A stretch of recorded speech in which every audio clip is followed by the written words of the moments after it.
আসসালামু আলাইকুম। সময়টা এখন পাকা বেলের, তাই তো আমার আজকের রেসিপি পাকা বেলের শরবত।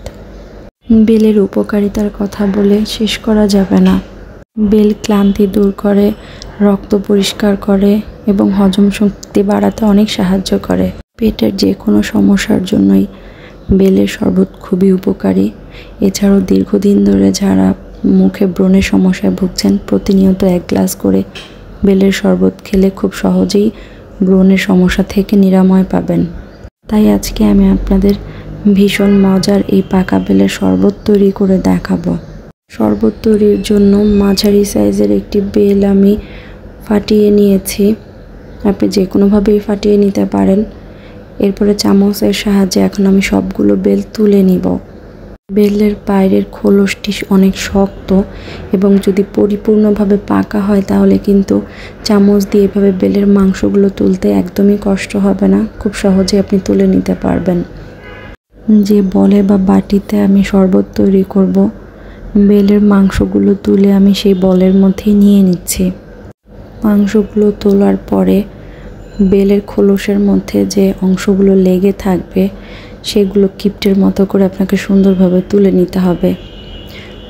কত উপকারী এবং দামি একটি ফল, নষ্ট তো আর করা যায় না, তাই না? বেল কিন্তু শরবত ছাড়াও শুধু এভাবেও খাওয়া যায় এবং খোলস থেকে তুলে এই অংশটা খেতে কিন্তু খুবই দারুণ লাগে। খোলস থেকে বেলের মাংসগুলো সুন্দরভাবে বের করে নেওয়া শেষ। এখন শরবত তৈরি করে নেওয়ার পালা। মাংসগুলোর মধ্যে আমি খাবার পানি যোগ করে দিলাম। পানিটা নির্ভর করবে আপনি শরবত পাতলা খেতে চাচ্ছেন নাকি ঘন, তবে বেল এবং পানির পরিমাণটা সমান হলেই ভালো হয়। আমি এখানে পানি দেওয়ার পরে মাংসগুলো চামচ দিয়ে একটু সুন্দর করে পানির মধ্যে ডুবিয়ে দিয়ে 10 মিনিট রেখে দিচ্ছি। যদি বেল পাকা হয় এবং আপনার হাতে সময় না থাকে, আপনি চাইলে কিন্তু সাথে সাথে করে নিতে পারেন। আমার বেলটিও পাকা ছিল, কিন্তু তারপরেও খুব দ্রুত করার জন্যই আমি 10 মিনিট ভিজিয়ে রাখলাম। খুব সহজেই আমি তাহলে আঁশগুলো ছাড়িয়ে নিতে পারবো। 10 মিনিট পরে আমি এখন বেলগুলো খুব সুন্দরভাবে হাত দিয়ে চটকে নিচ্ছি।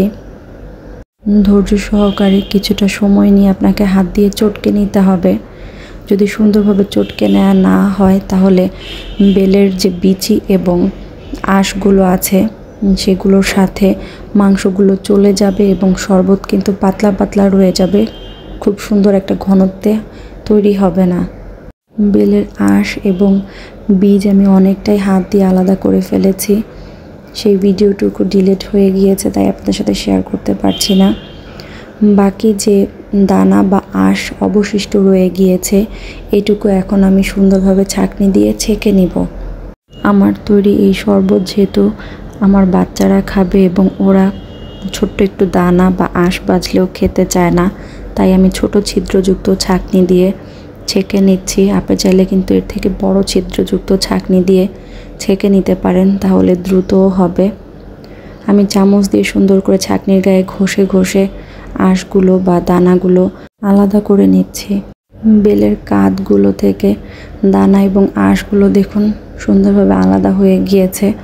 এখন এই আঁশগুলো ফেলে দিব এবং বাকিটুকু ছেঁকেও বেলের কাঁধটা আমি আঁশ এবং বীজ থেকে আলাদা করে নিব। সবটুকু কাঁধ আমি নেড়ে চেড়ে দেখছি আমি যেই ঘনত্বে শরবতটি বানাতে চাচ্ছি সেই ঘনত্ব আছে নাকি পাতলা বা গাঢ় হয়ে গিয়েছে।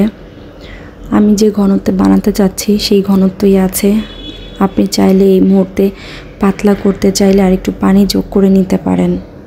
বাকি উপকরণগুলো মেলানোর আগে আমি প্রথমেই সার্ভিং গ্লাস বা মাগে নিয়ে নিচ্ছি।